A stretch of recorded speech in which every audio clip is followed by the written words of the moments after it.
মুখ্যমন্ত্ৰী আত্মনিৰ্ভৰশীল অসম অভিযান 2.0 যিসকলে আবেদন কৰিছিল ৭৫,০০০ টকা লাভ কৰিলে বাকি থকা ২৫,০০০ টকা কেতিয়া লাভ কৰিব ইয়াৰ লগতে আটাইতকৈ ডাঙৰ প্ৰশ্ন বা কমন কুৱেশ্যন আপোনালোকৰ মাজৰ পৰা আহি আছে হেয়া হল যে আপোনালোকে যিসকলে নতুনকৈ আবেদন কৰিব বুলি ভাবি আছে অৰ্থাৎ মুখ্যমন্ত্ৰী আত্মনিৰ্ভৰশীল অসম অভিযান 3.0 কেতিয়াৰ পৰা আবেদন হ'ব বা লগতে আপোনালোকৰ কি নথিপত্ৰৰ প্ৰয়োজন হ'ব এই বিষয়টো লৈ আপোনালোকৰ মাজৰ পৰা বহুতেই কুৱেশ্যন কৰি আছিল তো যেনক আজিৰ এই ভিডিঅ'ৰ জৰিয়তে আপোনালোকক জনাম যে আপোনালোকে যিসকলে অলৰেডি 75,000 চেক লাভ কৰিলে বা আপোনালোকৰ একাউণ্টত টকাখিনি আহি গ'ল সেইসকলে বাকি থকা 25,000 টকাটো কেতিয়া লাভ কৰিব লগতে আপোনালোকে যদি নতুনকৈ আবেদন কৰিব বিচাৰে কোনটো ডেটৰ পৰা আবেদন কৰিব পাৰিব আৰু আপোনালোকৰ কি নথিপত্ৰৰ প্ৰয়োজন হ'ব যদি আপুনি নতুনকৈ আবেদন কৰিব বিচাৰে তো গতিকে ভিডিঅ'টো আপোনালোকে সম্পূৰ্ণকৈ চালে আপোনালোকে সকলো বিষয়বস্তু জানিব পাৰিব সেই আপোনালোকে ভিডিঅ'টো সম্পূৰ্ণকৈ চাব আৰু এটা কাম কৰিব আপোনালোকে সকলোৱে ফটাফট চেনেলটো সাবস্ক্ৰাইব কৰি ৰাখিব কিয়নো আগন্তুক দিনত যেতিয়া নেকি অনলাইন যোগে আকৌ ৰেজিষ্ট্ৰেচন বা অনলাইন আবেদন প্ৰক্ৰিয়া আৰম্ভ হ'ব তেতিয়া যাতে আপোনালোকে আগতীয়াকৈ ভিডিঅ'সমূহ লাভ কৰি থাকে যেনে প্ৰথমতে মই আপোনালোকক জনাই দিছো যিসকলে নেকি 2.0 সিলেকশন হল আৰু ৭৫,০০০ টকা লাভ কৰিলে সেইসকলে বাকি থকা ২৫,০০০ টকাটো কেতিয়া লাভ কৰিব হয় ধৰি লওক আপোনালোকে 2.0 ত আবেদন কৰিছিল আপোনাৰ নাম সিলেকশন হল আৰু আপুনি ৭৫,০০০ টকাটো লাভ কৰিলে এতিয়া বাকি থকা ২৫,০০০ টকাটো কেতিয়া লাভ কৰিব আপোনালোকে সকলোৱে জানে যিসকলে মুখ্যমন্ত্ৰী আত্মনিৰ্ভৰশীল অসম অভিযানত সিলেকশন হল সকলোৱে জানে যে ৭৫,০০০ টকাটো দিয়াৰ পিছত এটা ট্ৰেইনিং হ'ব অৰ্থাৎ 3 দিনীয়া এটা ট্ৰেইনিং হ'ব সেই ট্ৰেইনিঙত আপোনালোকৰ কিছুমান বিষয়বস্তু শিকোৱা হ'ব আপুনি দোকান কেনেকৈ কৰিব বা আপুনি যেটো বিষয়ে এপ্লিকেশন কৰিছিল বা আপোনালোকৰ প্ৰজেক্ট ৰিপৰ্টখন জমা দিছিল সেই হিচাপত আপোনালোকক কিছুমান কাম কাজ শিকাই দিয়া হ'ব তাৰ পিছত 3 দিনীয়া ট্ৰেইনিঙৰ পিছত আপোনালোকক বাকি টকাখিনি অতি শীঘ্ৰে একাউণ্টত দিয়া হ'ব এতিয়া এই ট্ৰেইনিংটো কেতিয়া হ'ব হেতু বহুতৰে কোৱেশ্চন হৈ আছে বা বহুতেই ভাবি আছে কেতিয়াৰ পৰা ট্ৰেইনিংটো আৰম্ভ হ'ব এতিয়া চাওক ট্ৰেইনিংটো হয়তো মাৰ্চ মাহত হ'ব পাৰে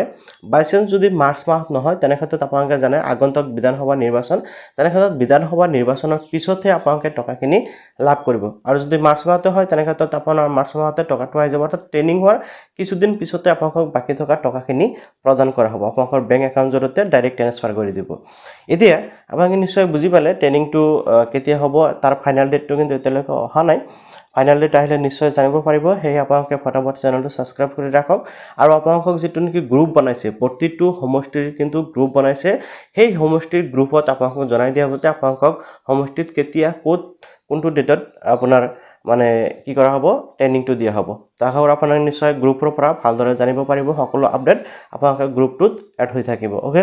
তো এতিয়া আপোনালোকে যদি নতুনকৈ আবেদন কৰিব বিচাৰে তেনে ক্ষেত্ৰত আপোনালোকে কেতিয়াৰ পৰা নতুনকৈ আবেদন কৰিব পাৰিব আৰু কি নথিপত্ৰৰ প্ৰয়োজন হ'ব সেই বিষয়ে জনাম এইখিনিতে আৰু এটা বিষয় মই আপোনালোকক শেয়াৰ কৰিব বিচাৰো বিশেষকৈ যিসকলে কি সাইবাৰ কেপ চলাই বা সাধাৰণতে আমি কম্পিউটাৰ দোকানী বুলি কওঁ অনলাইনৰ যিসমূহ কি কাম কাজ কৰে সেই সময়ত কিন্তু আপোনালোকৰ কি হয় ডকুমেন্টসমূহ ল'ব লাগে আপোনালোকে হোৱাটছএপত বা ইমেইলত তেনেকৈ কৰি লয় কিন্তু বৰ্তমান সময়ত এটা অতি সহজ সিস্টেম ওলাইছে য'ত নেকি আপোনালোকে কিউআৰ কোড এটা শেয়াৰ কৰিব আৰু যাৰ জৰিয়তে আপোনালোকৰ ডকুমেন্টছখিনি আহি যাব মই প্ৰেক্টিকেলি অলপ দেখুৱাই আছো ড্যাশবোৰ্ড আপোনালোকৰ বাবে ভিডিঅ'ৰ ডেসক্ৰিপচনত লিংক দি ৰাখিম তাৰ পৰা ৰেজিষ্ট্ৰেচন কৰি আপোনালোকে লগইন কৰিব ইয়াতে চাওক আপোনালোকক মই এই যে কিউআৰ কোড মেনেজমেন্ট দেখুৱালো ইয়াতে জাস্ট আপোনালোকে এটা কিউআৰ কোড বনাব পাৰিব মই জাস্ট ইয়াতে ডেমো বুলি লিখি সাৰ্চ কৰি লিখি দিলো লিখি ইয়াতে কি কৰিলো জেনাৰেট কিউআৰ কোড অপচনত ক্লিক কৰিলো জেনাৰেট কিউআৰ কোড অপচনত ক্লিক কৰাৰ লগে কিন্তু আপোনালোকৰ এটা সাকসেসফুলি কিউআৰ কোড হৈ গ'ল এতিয়া আপুনি কি কৰিব পাৰিব এই কিউআৰ কোড যেটো দেখিবলৈ পাইছে এই ডাউনলোডিং কৰিব পাৰিব বা পিন কৰিব পাৰিব পিন কৰি আপোনালোকে আপোনালোকৰ দোকানত কি কৰিব পাৰিব যেনেকৈ আপোনালোকৰ হোৱাটছআপ বা আপোনালোকৰ PhonePe Google Pay link দি ৰাখে আপোনালোকে জাস্ট এটো কি কৰিব তাতে লগাই ৰাখিব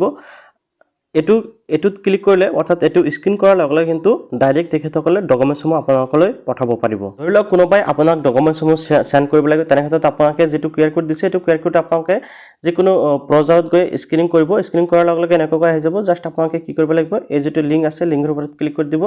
ওয়েবসাইট ওপেন ওয়েবসাইট অপচনত ক্লিক কৰাৰ লগে লগে এতিয়া আপোনালোকক যোনজনে ডকুমেন্টছ সেন্ড কৰিব সেইজনে এই যেটো ফাইল অপচন আছে এতে ক্লিক কৰিব আৰু ডকুমেন্টসমূহ কিন্তু অতি সহজতে পঠাব পাৰিব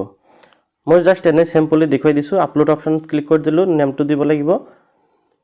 এতিয়া চাওক ইয়াতে নেমটো লিখি মই সেন্ড অপচনত ক্লিক কৰি দিলো হেজন ব্যক্তিৰ পৰা কিন্তু ডকুমেন্টটো আপোনালোকলৈ গুছি আহিল ওকে দেখিবলৈ হৈছে আপলোড হৈ আপোনালৈ গুছি আহিল এতিয়া ধৰি লওক কাস্টমাৰ জনে আপোনাৰ ডকুমেন্টটো সেন্ড কৰিলে তেনে ক্ষেত্ৰত আপোনালোকে কেনেকৈ ডাউনলোডিং কৰিব ইয়াতে চাওক এই অপচন যেটো আছে ইয়াতে ক্লিক কৰিব এতিয়া ক্লিক কৰাৰ লগে লগে চাওক যেটো ডকুমেন্টছ পঠোৱা হৈছে ইয়াতে চাওক প্ৰিভিউ অপচনত ক্লিক কৰাৰ লগে লগে কি হ'ব কাস্টমাৰ জনৰ ডকুমেন্টছ কিন্তু মই জাস্ট এটো আপোনালোকক দেখুৱাৰ বাবে এটো সেন্ড কৰিছিলো এটো এনেকৈ আহি যাব আপুনি ইয়াৰ পৰা ডাউনলোডিং কৰিব পাৰিব বা আপোনালোকে ইয়াৰ পৰা প্ৰিভিউ কৰিও চাব পাৰিব তো আপোনালোকে সকলো বুজি পাব যে ভিডিঅ'ৰ ডিসক্ৰিপশ্যনৰ লিংক আছে তাৰ পৰা ৰেজিষ্ট্ৰেশ্যন কৰিলে আৰু সহজতে ভালকৈ বুজি পাব নিশ্চয় দেখা পালে যদি আপোনালোকে সাইবাৰ কেফ বা আপোনালোকে হোটেল মেনেজমেন্ট কৰে তেনেকুৱা ধৰণৰ কাম কৰে তেনে ক্ষেত্ৰত আপোনালোকে এইটো ব্যৱহাৰ কৰিব পাৰে আপোনালোকৰ বাবে কিন্তু খুবেই সুবিধা হ'ব আপোনালোকে ডাইৰেক্ট কিউআৰ কোডৰ মাধ্যমে ডকুমেণ্টছখিনি ল'ব পাৰিব ওকে তো এতিয়া কথা হ'ল যে আপোনালোকে যদি নতুনকৈ আবেদন কৰিব বিচাৰে তেনে ক্ষেত্ৰত আপোনালোকৰ কি নথিপত্ৰৰ প্ৰয়োজন হ'ব ধৰি লওক আপোনালোকে এই আঁচনিৰ বাবে আবেদন কৰিব বা মুখ্যমন্ত্ৰী আত্মনিৰ্ভৰশীল অসম অভিযান 3.0 যেতিয়া নেকি আবেদন প্ৰক্ৰিয়া আৰম্ভ হ'ব সেই সময়ত আপোনালোকৰ কি নথিপত্ৰৰ প্ৰয়োজন হ'ব নাম্বাৰ 1 আইডেন্টি প্ৰুফ এতিয়া আইডেন্টি প্ৰুফ মানে যে আপোনালোকে আধাৰ কাৰ্ড দিব লাগিব আধাৰ কাৰ্ড নহয় আপোনালোকে পেন কাৰ্ড বা ভোটাৰ আইডিও ব্যৱহাৰ কৰিব পাৰিব তাৰ পিছত আছে এড্ৰেছ প্ৰুফ এড্ৰেছ প্ৰুফত আপোনালোকে কিন্তু আপোনালোকৰ ভোটাৰ আইডি বা আপোনালোকৰ আধাৰ কাৰ্ডো ব্যৱহাৰ কৰিব পাৰিব এডুকেশ্যন কোৱালিফিকেশ্যন অৰ্থাৎ মিনিমাম আপোনালোকৰ মেট্ৰিক পাছ হ'ব লাগিব দেন আপোনালোকে দেখিবলৈ পাইছে এমপ্লয়মেন্ট একচন সাৰ্টিফিকেট ঠিক আছে এমপ্লয়মেন্ট একচন সাৰ্টিফিকেটটো কিন্তু আপোনালোকে অনলাইন যোগে বনাব লাগিব এমপ্লয়মেন্ট একচন সাৰ্টিফিকেট কেনেকৈ অনলাইন যোগে বনাব পাৰি এইসমূহ ভিডিঅ' মই লাহে লাহে আপোনালোকক দি থাকিম তো আপোনালোকে চিন্তা কৰিব নালাগে আপোনালোকৰ যদি আধাৰ কাৰ্ড আছে তেনে ক্ষেত্ৰত আপোনালোকে এমপ্লয়মেন্ট একচন সাৰ্টিফিকেটটো অনলাইনত একদম ফ্ৰীত বনাব পাৰিব আৰু কেনেকৈ বনাব পাৰি নেক্সট ভিডিঅ'সমূহত মই আপোনালোকৰ বাবে লৈ আহিম গতিকে আপোনালোকে চেনেলটো সাবস্ক্ৰাইব কৰি ৰাখিব আগন্তুক দিনত যিসমূহ ইম্পৰ্টেণ্ট ভিডিঅ'সমূহ আহিব সেইসমূহৰ বাবে দেন আপোনালোকে দেখিবলৈ আছে আপোনালোকৰ বেংকৰ পাছবুক লাগিব যেটো নেকি আপোনালোকে টকাসমূহ আহিব তাৰ পিছত পেন কাৰ্ডটো আপোনালোকক থাকিব লাগিব এইকেইটা ডকুমেণ্টছ লাগিব ইয়াৰ উপৰিও আৰু কিছুমান ডকুমেণ্টছ প্ৰয়োজন হয় সেইসমূহ কেতিয়া কৰ পৰা কেনেকৈ সংগ্ৰহ কৰিব লাগিব মই আপোনালোকক লাহে লাহে জনাই গৈ থাকিম গতিকে আপোনালোকে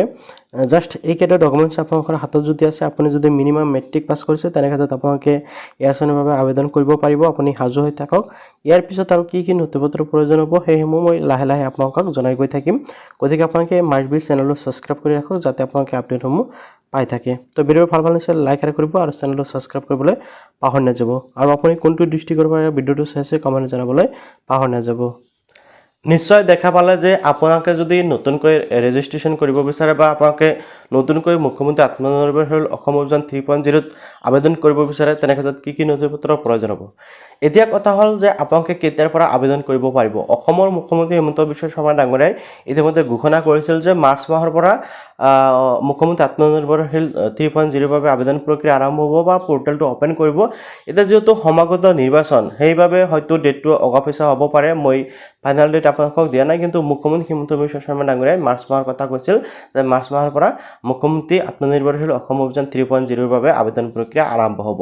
তো আপোনালোকে সকলো চেনেলটো সাবস্ক্ৰাইব কৰি ৰাখক যেতিয়া নেকি আবেদন প্ৰক্ৰিয়া আৰম্ভ হ'ব মই কিন্তু মোৰ চেনেলৰ জৰিয়তে দেখুৱাম আপোনালোকে কেনেকৈ ইয়াৰ বাবে আবেদন কৰিব পাৰিব তো ভিডিঅ'টো ভাল নিশ্চয় লাইক আৰু চেনেলটো সাবস্ক্ৰাইব কৰিব এনেকুৱা ইম্পৰ্টেণ্ট ভিডিঅ'সমূহ পাই থাকিবলৈ